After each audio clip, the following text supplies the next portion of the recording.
হযরতে ওমর রাদিয়াল্লাহু তাআলা জানান নামে কাইসার রোম কিসরা জানান নামে কাঁপতো। জোরে বলো, এত জালাল আল্লাহ ওনাকে দিয়েছে। হযরতে ওমর জানার আশায় আল্লাহ কোরআন শরীফের 6 থেকে কম বেশি 26টা আয়াত আল্লাহ পাক ওনার দোয়াকে ওনার আশাকে কবুল করে আল্লাহ নাজিল করেছে। যেটা বলা গেল না, আল্লাহ নবী কাবা শরীফ তাওয়াফ করেন। ও জমাকে হযরত ওমর রাদিয়াল্লাহু তাআলা আল্লাহ নবীর সামনে আল্লাহ পাকের কাবা শরীফ তাওয়াফ করে আল্লাহ নবীর পিছনে পিছনে ঘোরেন। আল্লাহ নবী রুকনে ইয়ামানি টপকানেন, হযরত ওমর ফারুক টপকানেন। আল্লাহ নবী সাল্লাল্লাহু আলাইহি ওয়াসাল্লাম কাবা শরীফে পাকায়ে হাজর আসওয়াদ কানা টপকানেন। কাছে যাওয়া লাগবে না, কাছে যেতে হবে না। ও জমাকে ও আমার মুনব্বি বাপ জানেন মায়েরা বোনেরা মগেরা যত দূর থেকে দেখতে পাবেন, যত দূর থেকে দেখতে পাবেন আওয়াজ করা বাড়িয়ে দে বিসমিল্লাহ আল্লাহু আকবার ওয়ালিল্লাহিল হামদ, বিসমিল্লাহ আল্লাহু আকবার ওয়ালিল্লাহিল হামদ। ইশারা করে চুমা খাবেন, চুমা দিয়া হয়ে যাবে। আল্লাহ নবী কাবা শরীফের দরওয়াজা মাকামে মুলতাজিম টপকালেন, হযরত ওমর ফারুক টপকালেন। আল্লাহ নবী মাকামে ইব্রাহিম টপকালেন, হযরত ওমর দাঁড়িয়ে গেলেন। আল্লাহ নবী ডাক দিয়ে দিলেন, আল্লাহ নবী ডেকে নিলেন, ও বাবা ওমর রাদিয়াল্লাহু তাআলা আনহু, আমি নবী আমার সাথে সাথে চলে আসেন, আমার পিছনে পিছনে আসেন। ইয়া রাসূলুল্লাহ আমিনাল্লাহ, ইয়া রাসূলুল্লাহ আমিনাল্লাহ। আল্লাহ পাকের নবী হুজুর বিয়াদি মাফ করুন, গুস্তাখিটা ক্ষমা করুন। আমি ওমর আমার মনটা কানে, আমার মনটা চায় এই জায়গা দাঁড়িয়ে দাঁড়িয়ে 2 রাকাত নামাজ পড়বো। আল্লাহ নবী জানিয়ে দিলেন, আল্লাহ নবী শুনিয়ে দিলেন, ও বাবা ওমর আল্লাহ পাকের হুকুম হয় না।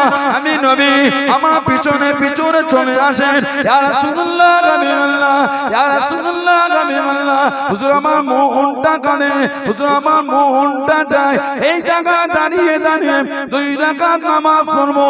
ও যুবকে আল্লাহ পাকের দরবারে কবুল হয়ে গেল।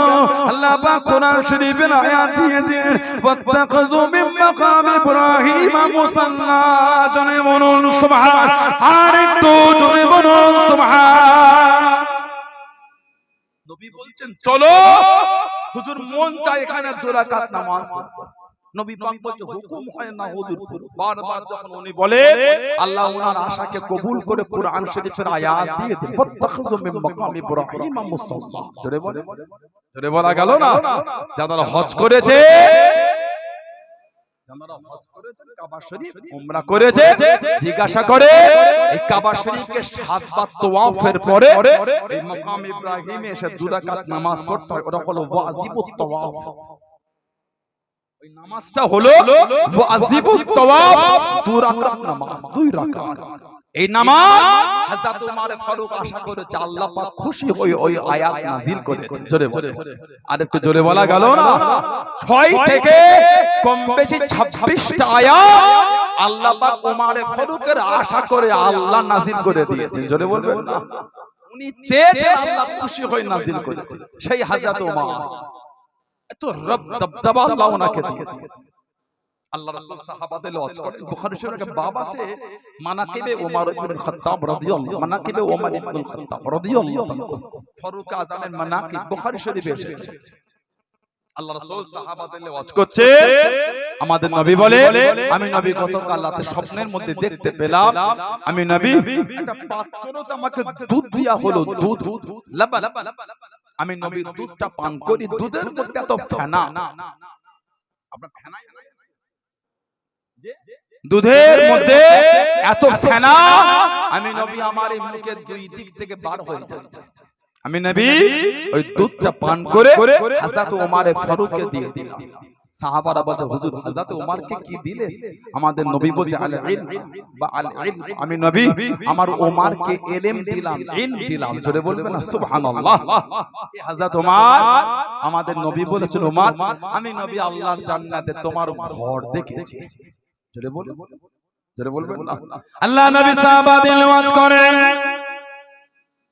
ও জওয়াকে নববী শরীফে ওয়াজ করেন আল্লাহ নবী জানিয়ে দিলেন আল্লাহ নবী শুনিয়ে দিলেন সাল্লাল্লাহু আলাইহি ওয়াসাল্লাম আল্লাহ নবী জানিয়ে দিলেন ও আমি নবী গতকাল স্বপ্নের মধ্যে দেখতে পেলাম হমের মধ্যে দেখতে পেলাম আমি নবী আল্লাহ পাকের জান্নাতের মধ্যে ঘুরি নবীদের স্বপ্নগুলো সত্যি নবীদের স্বপ্নগুলো সত্যি আমি নবী আল্লাহ পাকের জান্নাতের মধ্যে ঘুরি আমি নবী ঘুরতে ঘুরতে কি সুন্দর বাড়ি দেখতে পেলাম যে বাড়ির বারান্দায় বসে বসে যে বাড়ির ব্যালকনিতে বসে বসে একজন মহিলা উযু করে আমি নবী আগিয়ে গেলাম কত সুন্দর বাড়ি যেই বাড়ির একদিক থেকে আর একদিক কানা দেখা যাচ্ছে আমি নবী জিজ্ঞাসা করলাম আল্লাহ পাকের জান্নাতে এত সুন্দর বাড়ি কার বাড়ি এত সুন্দর ঘরটা কার ঘর ও আমি নবী জানিয়ে দিয়া হলো আমি নবী জানিয়ে দিল ইয়া রাসূলুল্লাহ হাবিবাল্লাহ ইয়া রাসূলুল্লাহ হাবিবাল্লাহ আল্লাহ পাকের নবী এটা অন্য কারো বাড়ি নয় এটা অন্য কারো বাড়ি নয় এটা হলো আপনার সাহাবী হযরত ওমরের বাড়ি জনে বলুন সুবহান আর একটু জনে বলুন সুবহান ও আমি ওমর আমি নবী তোমার বাড়ির কাছে গিয়ে দাঁড়িয়ে গেলাম আমি নবী দরওয়াজার কাছে দাঁড়িয়ে দাঁড়িয়ে তোমার আত্মসম্মানের কথা ভেবে আমি নবী বাড়ির ভিতর গেলাম না ও ওমর আমি নবী আল্লাহর জান্নাতে তোমার ঘর দেখেছি জনে বলুন সুবহান জান্নাতে গিয়ে তোমার ঘর দেখেছি বাড়ির দরওয়াজার কাছে দাঁড়িয়েছি ঢুকবো তোমার আত্মসম্মান আমি নবী ওটা মনে করে তোমার ঘরে ঢুকি নবীর কাছে এসে বলছি ইয়া রাসূলুল্লাহ সাল্লাল্লাহু আলাইহি ওয়াসাল্লাম বিয়াদবে মাফ চাই আমি ওমর কি আপনার কাছে আত্মসম্মান দেখাতে পারি ইয়া রাসূলুল্লাহ ধরে বলবে নবী বলছে জান্নাতে তোমার ঘরে ঢুকতে গিয়েও ঢুকুনি এখান থেকে নবীর একটা শিক্ষা কি কারোর বাড়িতে না বলে যাওয়াটা উচিত না কারোর ঘরে না বলে যাওয়া বলে শরীয়তের নিষেধ আছে এখন তো আমাদের সমাজে পর্দা এগুলো লাগে না ও আগে খারে জিনিস পুরাতন হয়ে গেছে আগে খারে না চলে কথা বলে আগেকার আমাদের সমাজে রিকশা চলতো রিকশা সেই কোথায় গেলে বাড়ির মা দাদি নানি চাচি পুরো রিকশাটাকে শাড়ি দিয়ে ঘিরে ফেলতো আপনাদের কি হতে বলি যে রিকশাটা ঘিরতো এদিকে ঘিরে দিকে এখন আর ওগুলো আগে এইসব এলাকায় একটা হিন্দ মোটর কোম্পানি গাড়ি ছিল অ্যাম্বাসেডর এখন কলকাতায় গেলে এটা দেখা যায় বাকি সব কমে ওগুলো চাপে না কেন এখন লেটেস্ট কত ভার্সন এখন পর্দাটা পুরাতন ওই পর্দার কারণে আগে কারের জিনিস ছিল মা দাদি নানি চাচি এখন সব পুরাতন হয়ে গেছে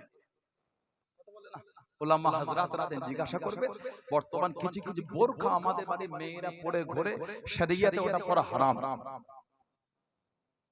বোরকা পর্দা করা হয়েছে শরীরের অঙ্গগুলি হেফাজতের জন্য এখন বোরকা পরেছে এত টাইট ফিটিং জামার থেকে বোরকাটা বেশি নোংরা হয়ে গেছে কিছু কিছু মেয়ে এমন বোরকা পরেছে শরীরের সঙ্গে পুরো টাইট আল্লাহর শরীয়তে ওই বোরকাটা পরা হারাম ওলামা হযরতরা জিজ্ঞাসা ভুল হলো আমাকে বলবে আমি অন্যায় স্বীকার করব কোনো অসুবিধা নেই ভুল ফতোয়া দিলে কেন অন্যায় স্বীকার করব না অন্যায় যদি বলি অবশ্যই অন্যায় আমি বললাম অন্যায় আপনি বললেন অন্যায় অন্যায় বলে তো আমি জেদ করে থাকতে পারি না আস্তাগফিরুল্লাহ মানুষ কত ভুল হয়ে যায় আমি তো প্রায় বলি সানাউল্লাহ সিদ্দিকীকে যে ভুল হলে বলবে অন্যায় হলে অবশ্যই সংশোধন হয় আপনার অন্যায়টা কবে সংশোধন হবে আপনি শরীয়তকে সামনে রেখে দেখাচ্ছেন বোরকা পরলাম ওই বোরকার পরা তো হারাম আমাদের বাড়ি কিছু কিছু ভাই এমন প্যান্ট পরে আজকে অনেকে বসেছেন আমি আপনাকে অপমান করি ভালোবাসাতে কাছে টেনে বোঝাচ্ছি আপনি তো আমার ভাই যদি এখান থেকে না শিখে যান আর কোথায় শিখবেন ঠিক না বলবো আমি যুবকগুলোকে অপমান করার জন্য বলি কে বলবে বলেন আমরা না বললে কে বলবে ভালোবাসা দিয়ে কাছে টেনে প্রেম দিয়ে নবীর আদর্শতে যুবকগুলো ভাইগুলোকে বলতে হবে না ভাইগুলো শিখবে বলেই দেশে বসে আছে দেখো যে ভালোবাসাতে বলে অন্যায় হলে সংশোধন কিছু কিছু ছেলে এত টাইট প্যান্ট পরে বসে পিচ্ছাপ ইস্তেঞ্জাও করতে পারে না কথা ঠিক বললাম না? বললাম পানি নেওয়া তো অনেক পরের কথা, বসতে পারে না। কিছু কিছু জায়গায় বসে চেয়ার হয় কেন? ওই এত টাইট প্যান্ট পরেছে, মেঝেতে বসতেও পারে না। আস্তাগফিরুল্লাহ। ওই পোশাকটা পুরুষটার জন্য পর আল্লাহ শরীয়তে হারাম। ওই পোশাক ওই পুরুষের জন্য আল্লাহ শরীয়তে পরাটা হারাম। হাওলা ওয়ালা কুওয়াতা ইল্লা বিল্লাহ। কি শুরু হয়ে গেল? শরীয়ত আমাদের কাছে মাযাক হয়ে গেছে এখন। ইসলাম শরিয়ত দ্বীন ইসলামের এই বিধান আমরা এখন মাযাক নিয়েছি, মাযাক। ওই জন্য এটা তো গজব, ওই জন্য তো গজব। আল্লাহ পাক বলে দিয়েছেন জাহরাল ফাসাদু ফিল বাররি ওয়াল বাহরি বিমা কাসাবাত আইদিহিম। জলভাগে স্থলভাগে যা কিছু হয়, যা কিছু ঘটে সব আমাদের কর্মের ফল। ইসলাম যখন থেকে আমাদের দ্বারা অপমান শুরু হয়েছে, ইসলাম আমরা যখন ইসলামকে অপমান করতে শুরু করে দিয়েছি, আল্লাহ পাকের গজব সেদিন থেকে কিন্তু আমাদের উপর বেড়ে গেছে। আবার যদি আমরা ইসলামকে সেই ভালোবাসাতে সম্মান করতে পারি, দেখবে আল্লাহ আমাদের ইজ্জতটা গোটা পৃথিবীর কাছে আল্লাহ পাক বাড়িয়ে দেবে। জোরে জোরে জোরে বলা গেল না? ভালো হয়ে যায়। এখন আমাদের বাড়ি মেয়েগুলি পর্দা করে, কিছু কিছু মেয়ে এত নোংরা পোশাক পরে রাস্তায় ঘুরে, একবার দুবার, কিছু কিছু যুবক তিনবার দেখাতে যুবকটাকে লজ্জা লেগে যায়। আল্লাহওয়ালা লোকেদের দূরেই রাখলাম। সমাজের কিছু কিছু খারাপ ছেলে তারাও মেয়েটাকে থেকে লজ্জা বোধ করে, ওহ এত নোংরা পোশাক কিভাবে তাকায়। সমাজের বাদে ছেলেটাও তাকাতে লজ্জা বোধ করছে, এত জঘন্য পোশাক। মাথায় তো ওড়না, এখন আর জামা কিনলে ওড়না দেয়, আগে দিত। আগে বাজারে গিয়ে কাপড় থ্রি পিস, এখন টু পিস নাম হয়ে গেছে। আগে ছিল থ্রি পিস, একটা ওড়না, একটা সালোয়ারের জন্য পিস আর একটা পাজামা। এখন টু পিস নাম হয়েছে, ওড়না আর দাই।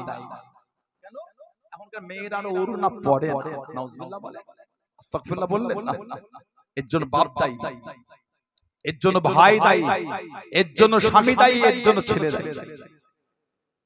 শরিয়তটা মাযাক না, শরিয়ত মাযাক না। আজ গোটা পৃথিবীর মানচিত্রে লক্ষ লক্ষ মানুষ ইসলামের এই বিধানগুলিকে দেখে তারা ইসলামের মধ্যে কনভার্ট হচ্ছে, ইসলামকে কবুল করছে। কেন? আমার নবীর যে শিক্ষা এগুলোকে দেখে দেওয়ানা হয়ে মুসলমান হয়ে যাচ্ছে। জোরে বলো। আর আমার জন্মগত মুসলমান, জন্মগত মুসলিম ঘরে আমরা শরিয়তের বিধানটা মাযাক করে উড়িয়ে দিয়েছি। বোনেরা ভালো হয়ে যান, কারোর বাড়িতে না বলে ঢুকবেন না। শরিয়তের হুকুম, কারো বাড়িতে যদি যেতে হয় বাড়ির দরওয়াজার কাছে দাঁড়িয়ে সালাম দেন। জবাব আসলো, যদি অনুমতি আসে যেতে পারবেন, না পারবেন না। সালাম দিলেন, আওয়াজ এলো না, কিছুক্ষণ দাঁড়িয়ে আরেকবার দেন, আওয়াজ এলো না, কিছুক্ষণ দাঁড়িয়ে আরেকবার দেন, তিনবার হলো না, ফিরে যেতে হবে, ভেতরে ঢুকতে পারবেন না। আবার যখন পরে যাবে আবার সালাম। আবার আমাদের একটা রোগ আছে, দেখবে কারো বাড়িতে গেলে, ওই ঘরে আছিস রে, কে রে? আমি রে। আমিটা আবার উত্তর মোনালিসা গ্রামে সবাই আমি, কথা বলে না? আমার আলোচনা আপনারা বিরক্ত বোধ করছেন? উত্তর মোনালিসা গ্রামে সবাই আমি, তাই না? আল্লাহ নবী একবার নিষেধ করেছেন। একজন সাহাবী নবী পাকের হুজরা শরীফের বাইরে দাঁড়িয়ে আওয়াজ দিলেন, নবী পাক বললেন কে? নাম জিজ্ঞাসা, উনি বলেছেন আমি। নবী পাক তাম্বি করলেন, আমি আবার কে? জন্য কারো বাড়ি থেকে ডাকলে নাম বলতে হবে, আমি সানাউল্লাহ অমুক জায়গা, তাহলে তানারা বুঝতে সুবিধা হলো। আমি আবার কে? গোটা গ্রামটাই তো আমি, আপনিও আমি, আমিও আমি, আমি উনিও আমি। আল্লাহ আমাদের শরীয়তের বিধানগুলো আল্লাহ বোঝা তৌফিক দান করে। বলুন আল্লাহুম্মা আমিন। জোরে বলেন আল্লাহুম্মা আমিন। কারোর বাড়িতে না বলে ঢুকবেন, বলেন ইনশাআল্লাহ, বলেন ইনশাআল্লাহ। মায়েরা পর্দা করবেন। নামাজ যেমন ফরজ, মেয়েদের জন্য পর্দাটাও তেমন ফরজ। আল্লাহ আমার মা বোনগুলিকে এগুলো বোঝা তৌফিক দান করে। বলুন আমিন। জোরে হলো আল্লাহুম্মা আমিন। হযরতে ওমর রাদিয়াল্লাহু তাআলা ইসলাম জাহানের দ্বিতীয় খলিফা, এত আলা দরজা আল্লাহ ওনাকে দিয়েছে। মদিনা শরীফের বাইরে লাভা বার হয়েছে, লাভা। আমার জিওগ্রাফিতে পড়েছিলাম, জিওগ্রাফি, লাভা, আগ্নেয়গিরি, সমভূমি, মালভূমি পড়িনি? সেই লাইট টেস্ট করতাম ল্যাবে, কাঁচ রেখে নিচে লাইট দিয়ে উপরে পেপার দিয়ে লাইট টেস্ট আমরা এঁকেছি। জিওগ্রাফি আমরা মালভূমি এঁকেছি, সমভূমি এঁকেছি। জিওগ্রাফি লাভা, জিওগ্রাফিতে এসেছে লাভার আলোচনা হয়েছে, মানে জমিন ফেটে আগুন বার হয়। মদিনা শরীফের বাইরে লাভা বার হয়ে গেল। লাভা ফারুক আজমকে খবর দিলেন, হুজুর লাভা বার। হুজুর নিজের জামাটা দিয়ে দিলেন। যে জামাটা হুজুর পরতেন 16 থেকে 17 জায়গায় খালি তালি দিয়া থাকতেন। সুবহানাল্লাহ, জোরে বলা গেল না? ইসলাম জাহানের দ্বিতীয় খলিফা, গোটা পৃথিবীর অর্ধেকটা যিনি শাসন চালাচ্ছেন, উনি যে জামাটা গায়ে দিতেন 16 থেকে 17 জায়গায় তালি দিয়া থাকতো। কিছু কিছু জায়গায় চামড়া দিয়ে তাপ্পি তালি দিয়া থাকতো। জোরে বলো। এখন আমাদের বাড়ির ছেলেগুলো এই সুন্নাতটা এত আমল করে বলার মতো।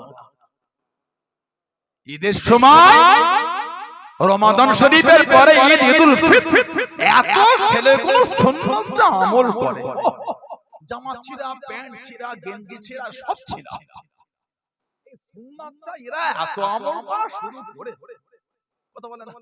নাউজুবিল্লাহ বলে, আস্তাগফিরুল্লাহ বললেন না? নবী আছে, ও মাথায় যাবে, বসিয়াটে যাবে, গিয়ে দেখবে বাজারে ছিঁড়া ছিঁড়া জামা বিক্রি হচ্ছে। নতুন জামা, শিল্পী, এখন ইসলাম ওঠে প্যাকেট খুলে গায়ে দিলে, এটা ছিঁড়া, এটা ছিঁড়া, কি রে, মানে এটাই চলছে এখন। আস্তাগফিরুল্লাহ বলে, কিছু কিছু যুবক ছেলে হাঁটুতে কিছু না, মনে হচ্ছে কি কঠিন ভাবে মোটরসাইকেলে পড়েছে বাবা, হাঁটু ছেড়ে নে, প্যান্ট ছেড়েছে। নাউজুবিল্লাহ বললেন না? হাসি লাগছে, আপনাকেও লাগছে, আমাকেও লাগছে, মজাকের জন্য বলি, ভেবে দেখেন একবার। কিছু কিছু ছেলে এমন প্যান্ট পরে, এখানে কাটা, এখানে কাটা, এখানে কাটা, আছে না? নাই। ওই পোশাকগুলি কিনে পড়াটা হচ্ছে গুনাহ। ওই লেবাস আপনি কিনে পড়লেন, গুনাহ করলেন। হযরতে ফারুক আযম হুজুর যে জামাটা গায়ে দিয়ে ঘুরতেন 16 থেকে 17 জায়গায় খালি তাপ্পি দিয়া সেলাই করা থাকতো। বলো সুবহানাল্লাহ। জামা ব্যবহার করতে করতে ছিঁড়ে গেলে ওটাকে সেলাই করে পরাটা হলো সুন্নাত। সুবহানাল্লাহ বলো।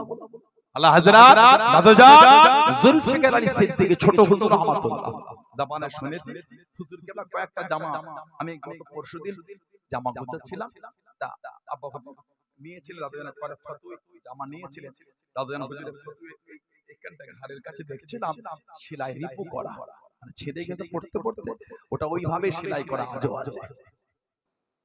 গোটা বাংলা না, অখণ্ড বাংলা, আসাম, ওড়িশা, ত্রিপুরা, মেঘালয়, যে ছোট হুজুরের নাম শুনলে পাগল, ছেঁড়া জামা পরে ঘুরছেন। নবী সুন্নাত, জোরে বলো।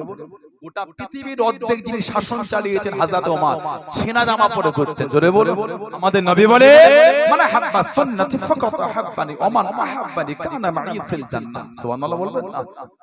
মানে হাব্বা সুন্নতি, যে আমার সুন্নাতকে ভালোবাসলো, ফাকাত হাব্বানি, সেজন্য আমি নবী আমাকেই ভালোবাসলো। ওয়া মান আহাব্বানি, আর যে আমাকে ভালোবাসলো, কানা মাই ফিল জান্নাহ, আল্লাহ তার জায়গাটা আল্লাহ দয়ার জান্নাত করে দিয়েছে। জোরে বলুন সুবহানাল্লাহ।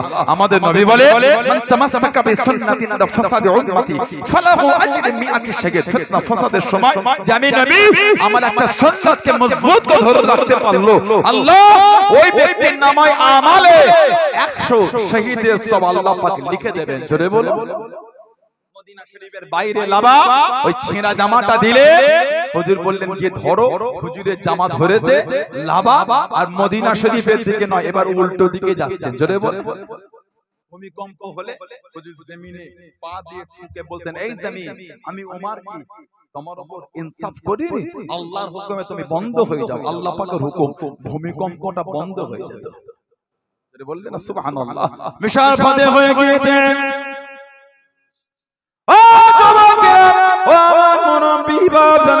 মায়েরা, বোনেরা, হযরত ওমর রাদিয়াল্লাহু তাআলা আনহু জামানায় মিশরটা ফাতে হয়ে গেল, বাইতুল মুকাদ্দাস ফাতে হয়ে গেল। বাইতুল মুকাদ্দাসকে খ্রিস্টানদের কাছ থেকে ছিনিয়ে নিয়ে কম বেশি 14 হিজরিতে হযরত ওমর রাদিয়াল্লাহু তাআলা আনহু হুজুর আমার গভর্নরের দায়িত্ব নিয়ে হযরত আমান ইবনুল আস রাদিয়াল্লাহু তাআলা আনহু হুজুরের কাছে চিঠি চলে আসলো, ও হযরত ওমর, এই খলিফাতুল মুসলিমিন রাদিয়াল্লাহু তাআলা আনহু খ্রিস্টানদের জামানায়, ইহুদিদের জামানায়, ইসলামের অবর্তমানে এদের একটা আকীদা ছিল, এদের একটা বিশ্বাস ছিল, নীল নদের পানিটা বন্ধ হয়ে গেলে একজন মহিলাকে এই নীল নদের মধ্যে কতল করে রক্তখানা ছিটিয়ে দিয়ে নীল নদের পানি প্রবাহিত হলো। ও হযরত ওমর নীল নদের পানি বন্ধ হয়ে গেল, এখানকার মানুষ চাষ করতে পারে না, এখানকার মানুষ চাষ করতে পারে না।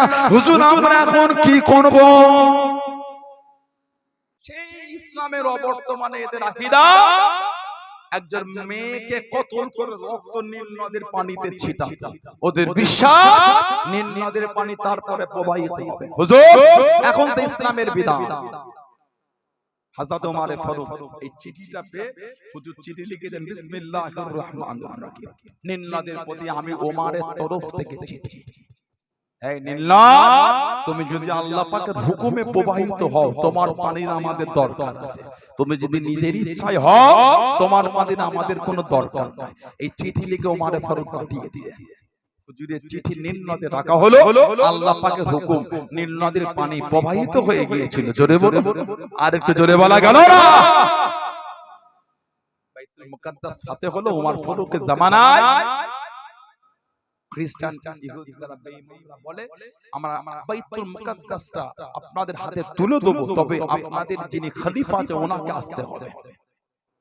ওমর ফারুকের হুজুরের কাছে খবর গেল, হুজুর রওনা হয়ে গেলেন। হুজুর যে উটটা নিয়েছিলেন ওনার খাদেমের সাথে পালা করেছিলেন, তুমি কিছুক্ষণ চাপবে আমি নিয়ে যাব, আমি কিছুক্ষণ চাপবো তুমি নিয়ে যাবে। যখন ওই মিশরের কাছে গিয়ে পৌঁছে গেলে তখন পালা এসেছে, উটের লাগামটা ধরবে ওমর ফারুক আর উটের পিঠে চাপবে হুজুরের খাদেম। জোরে বলে ইসলামের বিধান কত! সাহাবাদের কি জীবন! ওনাদের সামনে আল্লাহ পাক খুশি হয়ে বলেছেন রাদিয়াল্লাহু আনহুম ওয়া রাদু, তাদের উপর আমি আল্লাহ খুশি, তারা আমি আল্লাহ আমার উপর খুশি। জোরে বলবেন না সুবহানাল্লাহ। জানাদের শানে আল্লাহর রাসূল লা তাসুব্বু আসহাবি, হে দুনিয়ার মানুষ তোমরা আমার সাহাবাদের গালি দেবে না। নবী বলে আসহাবি কান নুজুম, আমার সাহাবারা হচ্ছে আকাশের তারকা নয়। বিআইহিম ইক্তিদাইতুম হিতাদাইতুম, তোমরা তাদের মধ্যে কারোর একজনের ইক্তিদা অনুসরণ অনুকরণ করে চলো, তোমরা হেদায়েত পেয়ে যাবে। জোরে বলুন সুবহানাল্লাহ। জানাদের শানে আল্লাহর রাসূল বলেছেন ওয়াল্লাহ ফি আসহাবি, হে দুনিয়ার মানুষ তোমরা আমার সাহাবাদের নিয়ে কিছু বলার আগে আল্লাহকে ভয় করো। জোরে বলুন সুবহানাল্লাহ। কাছে কাছে গেলেন, সব দাঁড়িয়ে আছেন। জানার নাম শুনলে রোম কাইসার, রোম কিসরা জানার নামে কাঁপতো। সেই ওমর ফারুকটাকে দেখতে দূর থেকে খ্রিস্টান ইহুদিদের নেতারা দেখছে, একজন কালো পাড়া উটের পিঠে চেপে আছে আর একজন সে উটের লাগামটা ধরে আছে। ওনারা বলে তোমাদের বাদশা ওই কালো পাড়া উটের পিঠে, যাকে দেখে কাইসার রোম কিসরা কাঁপে। সাহাবারা বলছেন না না ওটা না, যিনি লাগাম ধরে আসে উনি আমাদের ইসলামের দ্বিতীয় খলিফা, উনি আমাদের বাদশা। জোরে বলুন সুবহানাল্লাহ। ইহুদিদের শোনালে হুজুর পালা করেছিলেন, এখানে পালা পড়েছে হুজুরের লাগাম ধরা। হুজুর পালা বদলাই না, হুজুর ওই পালার উপরই মজবুত থেকে খাদেমকে উটের পিঠে চাপে হুজুর লাগাম ধরে টেনে টেনে নিয়ে এসেছিলেন। জোরে বলুন সুবহানাল্লাহ। কি জীবন সাহাবাদের! হযরতে ওমর রাদিয়াল্লাহু তাআলা হুজুর আমার বসে বসে কাঁদছেন। সাহাবারা বলে হুজুর কেন কাঁদছেন? হুজুর জবাব দিচ্ছেন, দাজলা নদীর কিনারায় একটা পোল, সেখান থেকে কিছু বকরি পার হতে গিয়ে এই পোলে পাটকে বকরির পা ভেঙে গিয়েছে। আমার চিন্তা হয় কিয়ামতে যদি আল্লাহ পাক ওর হিসাবটা আমার থেকে নেয়, কিয়ামতে আল্লাহ ওর হিসাবটাও যদি আমার কাছ থেকে নেয়, আয় আমার হাবিবের খলিফা ওমর রাদিয়াল্লাহু আনহু আপনার জামানায় একটা পশু নিরাপদ ছিল, আমার চিন্তা হয় সেদিন আল্লাহর কাছে আমি জবাবটা কি দেব। এটা হলো আমার রাসূলের সাহাবাদের জীবন। জোরে বলে জোরে বলা যাবে না সুবহানাল্লাহ। ইসলাম জাহানের দ্বিতীয় খলিফা হুজুর ইমামের জায়গায় দাঁড়িয়ে আছে। আবু লুলু হুজুরকে আঘাত করে দিল, হুজুরের শরীরটা ফুটো হয়ে গেছে। আহা, হুজুরকে ইমামের জায়গা থেকে নিয়ে নামাজের কাতারের পিছনে নিয়ে যাওয়া হলো। পানি দেওয়া হয়েছিল, ফুটো ফুটো জায়গা থেকে পানি পড়ে যায়। আহা, বাড়িতে নিয়ে গেলে 3 থেকে 4 দিন হুজুর ছিলেন, শহীদ হয়ে গেলেন। দুধ দেওয়া হয়েছিল, দুধ ওই ফুটো ফুটো জায়গা থেকে দুধ গলে গলে পড়ে যাচ্ছে। হযরত ওমর ফারুক ডাক দিয়ে দিলেন, ও যুবকেরা, ও আমার মুরব্বি বান্দারা, আল্লাহ রাসূল সাহাবী ইসলাম জানের দ্বিতীয় দ্বিতীয় নম্বর খলিফা হযরত ওমর রাদিয়াল্লাহু তাআলা হুজুর আমার ডাক দিয়ে দিলেন, হুজুর আমার ডেকে নিলেন, হুজুর আমার ডাক দিয়ে দিলেন, ও আব্দুল্লাহ রাদিয়াল্লাহু তাআলা তুমি একবার চলে যাও হযরত আয়েশা সিদ্দিকা রাদিয়াল্লাহু তাআলা আনহার কাছে গিয়ে আমি ওমর আমার সালামটা গিয়ে জানিয়ে দাও, আমার সালামটা গিয়ে দিয়ে দাও, আমি আমার তরফ থেকে জানিয়ে দাও। জীবনের আশা ছিল, জীবনের চাওয়া ছিল আল্লাহ নবীর পাশের জায়গাতে গিয়ে শোব, আল্লাহ নবীর কাছের জায়গাতে গিয়ে শোব। আমি ওমরের আশা, আমি ওমরের চাওয়া উনি যদি না বলে দেয় আমার কোনো দুঃখ নাই, আমার কোনো কষ্ট নাই, তবে ওনাকে গিয়ে জানিয়ে দাও আমি ওমর আল্লাহ নবীর পাশের জায়গাতে শোবার জন্য বড় আশা করেছি, বড় আমি চেয়ে নিয়েছি। হযরত আব্দুল্লাহ রাদিয়াল্লাহু তাআলা আনহু আম্মা জান হযরত আয়েশা সিদ্দিকা রাদিয়াল্লাহু তাআলা আনহা বাড়ির বাইরে চলে গেলেন, সালাম খানা দিয়ে দিলেন। আম্মা জান আব্বা জান সালাম পাঠিয়ে দেন, আব্বা জান বলে পাঠিয়েছেন আব্বা জান বড় অসুস্থ, আল্লাহ নবীর পাশে জায়গাতে শোবেন, আল্লাহ নবীর কাছে জায়গাতে শোবেন। আপনি যদি না বলে দেন, আপনি যদি মানা করে দেন, আব্বা জানের কোনো দুঃখ নয়, আব্বা জানের কোনো কষ্ট নয়, তবে আব্বা জান আল্লাহ নবীর পাশে জায়গাতে শোবেন বলে বড় আশা করে দেন, বড় চেয়ে নিয়েছেন।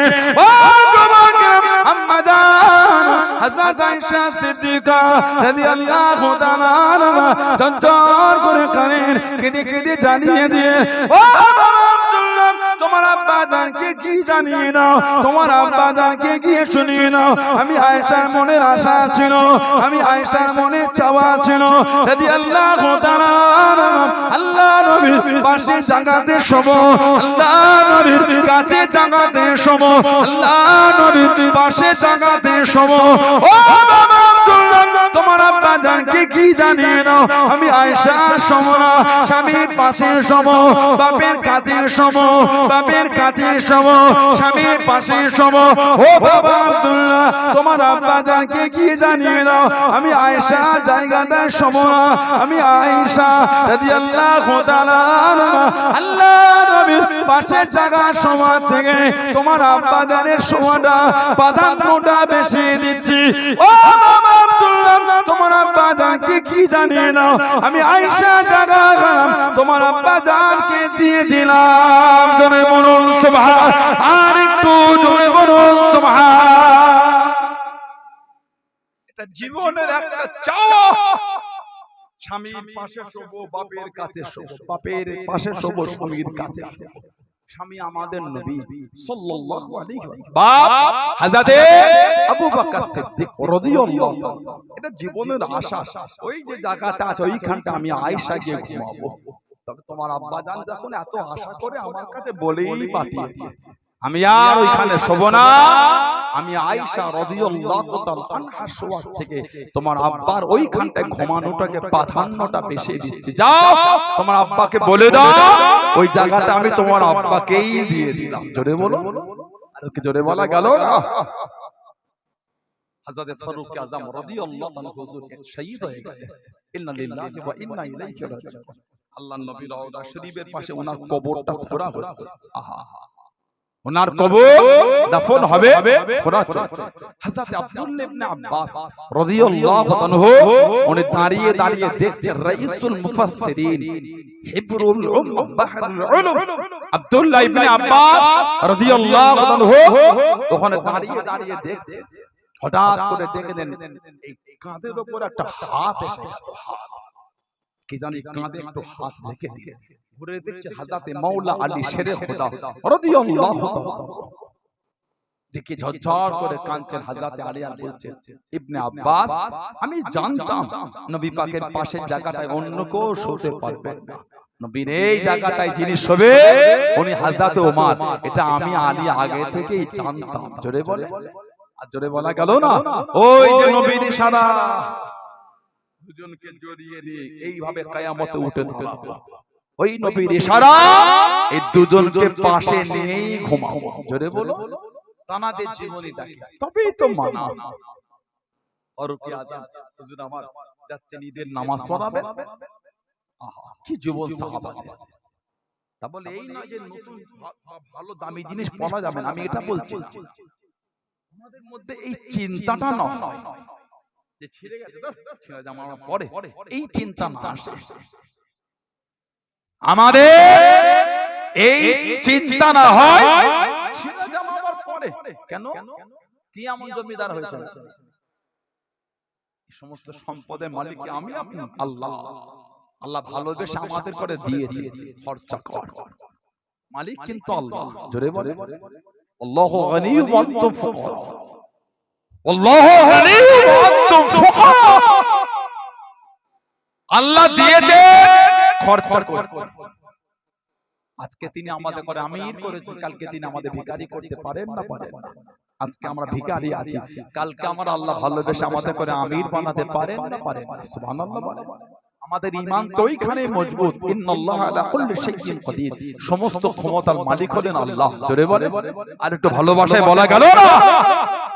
ঈদের নামাজে বার হয়ে দেখতে হুজুরের জুতো নাই, তাকিয়ে দেখে হুজুরের বিবি চোখে টপ টপ করে পানি পড়ছে। কি হলো? কাঁদো। ঈদের দিন কেঁদে কেঁদে বলে হুজুর আপনার জুতোটা হুজুর এত জায়গায় ছিঁড়ে গিয়েছে। হুজুর বলেন সেলাই করে। হুজুরকে বলছেন এত জায়গায় ছেড়েছে, আর যে সেলাই করে দেবো ওই জায়গাটাও নাই। হযরতে উমর ফারুক মুসলিম উম্মার খলিফা, গোটা পৃথিবীর অর্ধেক যিনি শাসন চালালে, খালি পায়ে হেঁটে হেঁটে ঈদগাহে হুজুর ইমামতির জন্য চলে যাচ্ছেন। জোরে বলো আর একটু জোরে বলা গেল না। তাদের থেকে শিক্ষা নেন, তবেই তো মানা। আল্লাহ আমাদের করে কবুল করে, আল্লাহ আমাদের করে দ্বীনের বিধান আল্লাহ মজবুত করে দেন। বলুন আল্লাহুম্মা আমিন। জোরে বলেন আল্লাহুম্মা আমিন, জোরে বলেন আল্লাহুম্মা আমিন। একটু ভালোবাসায় দরুদ শরীফ আল্লাহুম্মা